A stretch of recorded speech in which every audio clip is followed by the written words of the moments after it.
Jadi belajar dulu tentang moderasi beragama. Jadi moderasi beragama menurut masnya itu bagaimana? Baik, jadi berbicara tentang moderasi beragama, itu saya teringat terhadap salah satu firman Allah Subhanahu wa taala di dalam surah Al-Baqarah Al-Baqarah ayat 143. Ayatnya berbunyi, A'udzubillahi minasyaitonir rajim. Bismillahirrahmanirrahim. Wa kadzalika ja'alnakum ummatan wasatan litakunu syuhada'a 'alan nasi wa yakuna rasulu 'alaikum syahida. Jadi dari ayat ini bisa kita pahami bahwa apa? Bahwa kita sebagai umat Islam itu memang ditakdirkan dan memang instruksinya adalah agar kita itu menjadi orang-orang yang moderat. Moderat dalam artian di sini adalah tidak terlalu memiliki mindset yang ekstrim, juga tidak terlalu memiliki mindset yang liberal, sehingga kita ada di tengah-tengah. Kalau bahasa bakunya itu ideal, seperti itu ideal. Nah, hal-hal yang bersifat ideal itu memang sudah dianjurkan bahkan oleh baginda Nabi sendiri. Beliau bersabda, khairul umuri awsatuha, sebaik-baik perkara itu adalah yang bagian pertengahan. Dan inilah kemudian yang menjadi rujukan kita dalam beragama, agar metode yang kita tempuh dalam beragama itu selalu moderat. Akhirnya apa? Dengan adanya moderat ini nantinya akan banyak dampak yang bisa kita raih, baik itu dampak secara individual, lebih-lebih dampak terhadap sosial. Seperti itu. Terus menurutnya panjenengan gimana apa bentuk nyata solidaritas sosial yang dilakukan oleh mungkin di pondok pesantren ini bisa? Ya, kalau di pondok pesantren sendiri, saya rasa ada sebuah kegiatan yang disebut dengan ro'an. Ro'an adalah ya tolong menolong atau gotong royong lah istilahnya. Hanya saja ini kan pesantren Islam, jadi mayoritas memang Muslim semua seperti itu. Tapi kalau kita tarik ke lingkungan masyarakat pedesaan, saya kebetulan juga tinggal di desa di rumah, itu banyak sekali orang-orang yang sudah gotong royong itu sudah tidak memandang lagi apa keyakinan kita dan apa keyakinan mereka. Jadi seolah-olah tolong menolong itu adalah bukti konkret, bukti nyata dari adanya moderasi beragama. Sehingga ketika misalkan desa membutuhkan pembangunan, entah itu butuh penjagaan di melalui siskamling dan seterusnya, kita sudah tidak lagi bertanya apa agamamu dan apa agama jenengan semua, tetapi apa? Ayo kita bekerja tanpa apa ya istilahnya meleburkan egosentris bersama, menegasikan semua batas-batas keyakinan itu sendiri. Jadi itu merupakan contoh yang konkret perihal moderasi beragama yang saya temukan dalam kehidupan saya.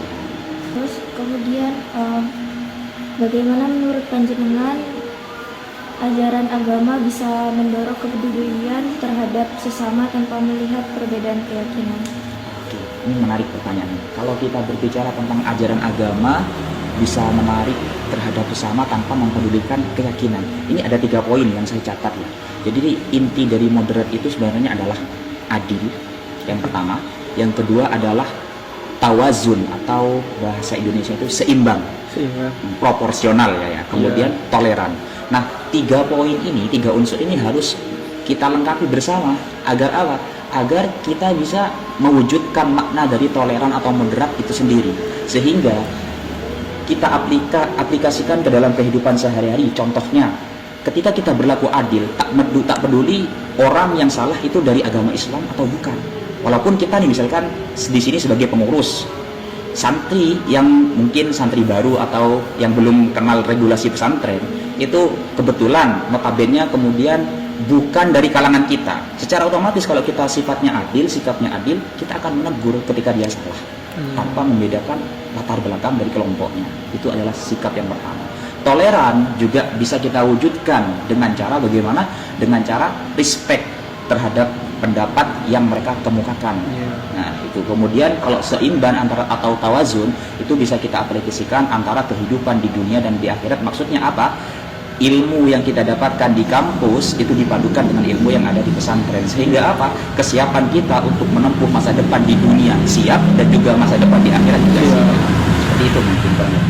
Ngadain kegiatan, habis itu kayak ada penolakan dari masyarakat gitu. Terus itu bagaimana cara aplikasinya? Penolakan ya? Ya. Kalau penolakan dari masyarakat sih, saya rasa sejauh yang saya alami, alhamdulillah belum pernah. Tapi berkaca dengan studi literatur mungkin, studi literatur atau dengan pengalaman-pengalaman yang pernah teman-teman saya alami, itu cara mengatasinya pertama ya kita harus memberikan edukasi berupa sosialisasi terlebih dahulu.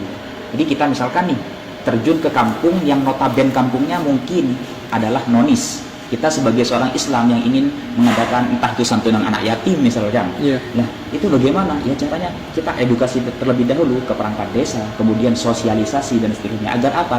Agar kegiatan-kegiatan kita ini bisa ditangkap faham dari side positifnya oleh mereka-mereka. Nah, kebanyakan yang terjadi adalah kita biasanya tanpa izin atau tanpa apa tiba-tiba mengadakan kegiatan. Ya akhirnya mereka yang tidak kenal apa motif kita, mungkin untuk hati-hati dan berjaga-jaga, akhirnya mereka menutup diri dan ditolak kegiatan. Jadi seperti itu Mas. Menurut panjenengan, bagaimana hubungan antara nilai keagamaan dan ketahanan pangan di masyarakat ini? Ya, jadi yang perlu digarisbawahi ya untuk ketahanan pangan ini, karena kan yang dikatakan pangan tentunya berkaitan dengan kebutuhan primer kita sebagai makhluk hidup. Sebagai makhluk hidup tentu untuk hidup dan melanjutkan kehidupan kita butuh makan gitu kan. Nah, ini ada sebuah hadis ya dari riwayat Imam Muslim ya. Berbunyi ma min muslimin yawrisu warsan illa kana ma ukila minhu lahu shadaqatan wa ma suriqa minhu lahu shadaqah wala yazra'u ahadun illa kana lahu shadaqah. Jadi semua hal yang kita tanam, misalkan kita punya pohon mangga. Pohon mangga itu dimakan oleh burung. Pohon mangga itu juga ada potensi untuk dicuri oleh anak-anak kecil yang mungkin bermain-main ya, tetangga-tetangga. Atau pohon mangga itu kita petik pohonnya kemudian kita sedekahkan. Itu semuanya bernilai sedekah bagi kita. Sehingga walaupun orang lain mencuri pohon tersebut, apa istilahnya ya, kemudian ada burung atau kelelawar yang memakannya, itu bernilai sedekah untuk diri kita. Itu dari sudut pandang agama. Maksudnya apa? Ketahanan pangan di sini perannya adalah secara horizontal dan vertikal. Yang dikatakan vertikal adalah ketahanan pangan dalam Islam itu memiliki benefit atau dampak manfaat terhadap kita, yang mana dampaknya bisa kita rasakan ketika kita beribadah kepada seorang hamba terhadap Tuhannya. Maksudnya hubungan antara seorang hamba dengan Tuhannya itu adalah pahala yang kita dapatkan. Sedangkan sebaliknya, dampak dari horizontal efeknya adalah sosial. Kepekaan sosial terjadi. Akhirnya apa? Kita daripada sampai dicuri orang, mending kita petik, kita sedekahkan. Nah, seperti itu. Itu mungkin dari korelasinya ya. Kemudian kepentingan atau urgensi ketahanan pangan dalam Islam itu merupakan bagian dari maqasidus syariah atau tujuan dari syariat itu ada. Bagian ketahanan pangan ini masuk ke dalam bagian hifdzun nafas atau penjagaan jiwa. Maksudnya apa? Ketika ketahanan pangan itu stabil, ketika ketahanan pangan itu normal dan juga bisa dijaga dengan baik, maka dampak terhadap kita sebagai manusia adalah kesehatan bisa terjaga, hidup dan kehidupan juga bisa terjaga. Mungkin sekelumit tentang ketahanan pangan seperti itu yang bisa saya berikan. Kemudian tantangan apa yang biasanya sering muncul dalam menjaga kerukunan antar umat beragama? Tantangan yang sering muncul, saya sendiri karena bagian dari pemuda ya. Pemuda ini biasanya tak bisa dipisahkan dengan HP biasanya. Nah, karena tak bisa dipisahkan dengan HP, kalau bagi saya, perspektif saya sih, tantangan yang sering muncul adalah pengendalian media sosial. Maksudnya apa? Akhir-akhir ini banyak sekali orang-orang yang mudah berkomentar, tetapi mereka tidak paham esensi apa yang dikomentari, sehingga kegaduhan di media sosial terjadi. Itu merupakan salah satu tantangan dari toleransi dan moderasi. Kenapa? Karena dengan minimnya literatur yang kita miliki, minimnya nilai-nilai literasi yang kita miliki, akhirnya membuat kita mudah menjustifikasi seseorang itu berbuat salah. Padahal belum tentu sebenarnya dia salah, mungkin kita saja yang belum tahu sumber dari apa yang dia lakukan. Jadi untuk mengatasi hal tersebut adalah yang pertama kita harus bijak dalam bermedia sosial. Kemudian yang kedua adalah bagaimana untuk bijak, ya tentunya harus memperkaya wawasan akan literasi. Agar apa? Agar mindset yang dilakukan oleh orang lain itu juga terbangun di dalam pikiran kita, sehingga kalau sudah terkoneksi dengan baik tidak mudah menyalahkan. Kemudian yang terakhir adalah yang harus kita perhatikan di sini, kita harus tahu betul di mana letak kepakaran kita. Kalau kita misalkan saya kuliah di bidang biologi, ya udah komentari bidang biologi. Saya kebetulan alhamdulillah belajar tentang agama, ya udah kita kritisi bagian agama yang kita mampu. Tapi kalau itu tidak bisa kita jangkau, jangan ikut berkomentar. Agar apa? Agar tidak terjadi sebuah kegaduhan yang nantinya juga akan berdampak terhadap intoleransi dan juga moderasi itu sendiri. Kalau selanjutnya, dalam Quran surah Al-Hujurat ayat 13, Allah berfirman bahwa manusia diciptakan bersuku-suku dan berbangsa-bangsa agar saling mengenal. Nah, menurut panjenengan, bagaimana ayat ini bisa diterapkan dalam kehidupan bermasyarakat yang berbeda agama dan budaya agar tetap rukun dan saling tolong-menolong dan membantu?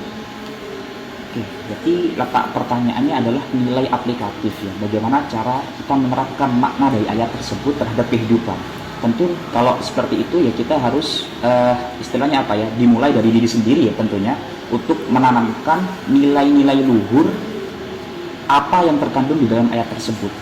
Nilai-nilai luhur itu salah satunya adalah keragaman. Kan ayat tersebut berbunyi dita'arufu. Salah satu ayatnya ada yang berbunyi dita'arufu. Lah, dita'arufu di sini kalau kita kaji secara struktur bahasa Arab, gramatikal bahasa Arab, mengikuti wazan tafa'alah yang memiliki faidah lil musyarakah bainat nain fa'fara, atau saling mengenal, kerukunan, moderasi dan toleransi itu tidak akan bisa terwujud tanpa ada kata saling. Maksudnya apa? Kita tidak bisa mengupayakan itu dengan diri kita sendiri. Kita menghormati orang lain tidak menghormati kita, maka toleransi tidak terjadi, kerukunan tidak terjadi, saling mengenal pun tidak terjadi. Saya kenal dia karena saya toleransi, tapi dia tidak mau toleransi ke saya, maka dia tidak akan mengenal saya. Begitu kan secara analogi. Maka yang perlu kita petik dalam ayat tersebut maknanya adalah apa? Untuk mewujudkan toleransi, kerukunan dan saling mengenal adalah upaya menanamkan kesadaran secara bersama, secara kolektif.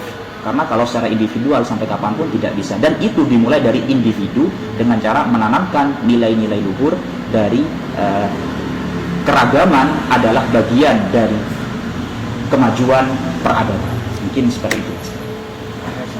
Ya, dalam Quran surah Al-Maun ayat 93, Allah menegur orang yang mengabaikan anak yatim dan orang miskin. Menurut panjenengan, apa pelajaran penting dari ayat ini?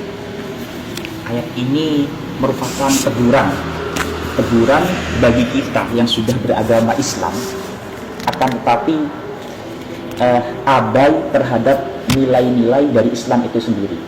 Dalam surah Al-Maun ayat 1-7 itu yang saya garis bawahi ada dua bentuk ibadah yang menjadi sorotan. Yang pertama adalah hubungan kita dengan Allah atau hablum minallah, kemudian hablum minan nas, hubungan kita dengan sesama manusia.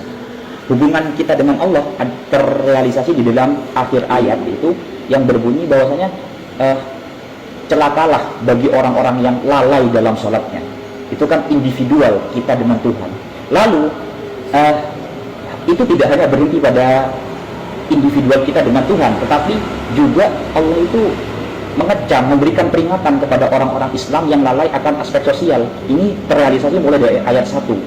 Celakalah orang-orang yang apa? Ara'aital ladzi yukadzibu bid-din. Orang-orang yang menistakan agama itu bagaimana sih? Orang pertama yang menghardik anak yatim. Kemudian yang tidak atau mencegah memberikan makan terhadap fakir dan miskin. Sehingga kompleks sekali dari surah Al-Maun ayat 1-7 itu istilahnya menjadi tamparan keras bagi kita yang mungkin lalai pada saat-saat tertentu, ketika kita mungkin sudah beribadah secara terus-menerus, merasa akhirnya sudah baik, alhamdulillah, tapi merupakan aspek sosial. Ketika ada teman-teman kelaparan, ada melihat orang kelaparan tidak kita tolong padahal kita mampu. Nah, itu juga perlu menjadi tamparan bagi diri kita. Tamparkan itu pada diri kita itu, agar kita teringat bahwa nilai-nilai yang ada di dalam Islam yang luhur itu bukan hanya soal ibadah kita dengan Tuhan, tetapi soal kita memuliakan terhadap sesama. Meskipun itu berbeda agama ya Mas? Berbeda agama. Islam itu dalam hubungan sosial sudah tidak memandang lagi agama dan keyakinan. Itu mulianya Islam.